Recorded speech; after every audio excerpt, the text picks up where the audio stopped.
Tell us about Whitney Houston. I know you have clips that have great sentimental value, have great, how do you say, inspiration still to this day, even though we lost great Whitney Houston. Tell us about the clips that are going to roll alongside you today. Well, what's interesting about Whitney Houston, I was hired by 20th Century Fox to do Waiting to Exhale. And I did all the actresses and the director, and Whitney was my last interview, and she never showed up. Wow. She never showed up. Never showed up. Gives me the chills. Did you get some of the other actors? I got everybody. Okay, so I cut an interview that she did while the film was being made. So you went and sought her out and you got... No, I cut somebody else's interview. Okay. And that is what the studio asked for. Okay. So when the next film came, The Preacher's Wife, Fox was very nervous about if she was going to pull this again. Oh, yeah. I was now servicing 60 countries to millions of people. I can only imagine, yeah. And so I was supposed to do the interview on Tuesday. I was already in New York, and I get a phone call in my hotel room because I didn't have anything to do. And they said, get over to this hotel immediately. You were on call? No. They were nervous that she was going to skip the International Press Day. And this was domestic. And I, just as an aside, domestic and international usually don't talk to each other. They have separate days, they have separate executives. And so this was a big deal for domestic to call me and say, get over here. And so I got to sit down with Whitney Houston. Wow. I had done a lot of research by the time I sit down with her. She had done The Bodyguard and she had done Waiting to Exhale. And both of those films were successful, and so was The Preacher's Wife was going to be successful.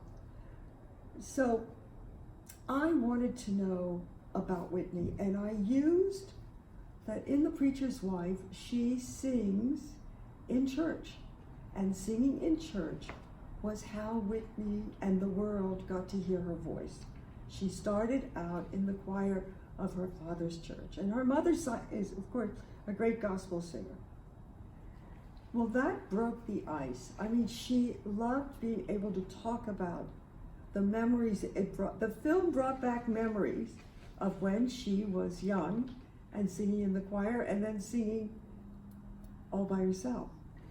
Wow. And so that gave me the courage, when I saw how comfortable she was, for me to ask her, that I looked at her and I said, I know you have a perfect life.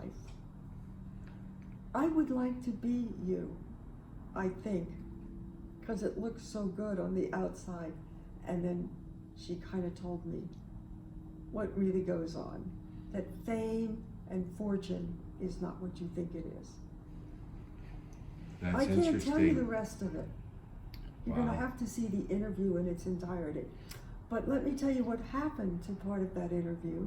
A big documentary on Whitney called Let It Be Me. Let Me Be It. I'll get it right. Let Me Be It. On Showtime. They found this interview on my YouTube page from Australia.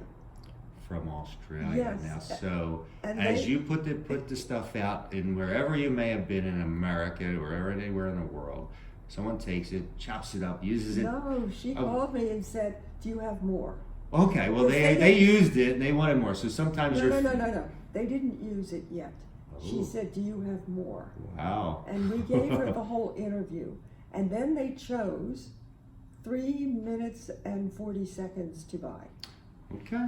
Well, there you turned have it. out So that the you were director- sitting on some, what I'll say, rare footage. And yes, the viewers need to tune in to your podcasts To see and the watch rest for of the some of interview. these secrets that you hold. And we're going to clean out your closet because we're right here in your living room. So thank you for sharing about Whitney and introducing us to who you really are from behind the scenes and being that person that's still creative. So next up, we're going to talk about Tom Hanks.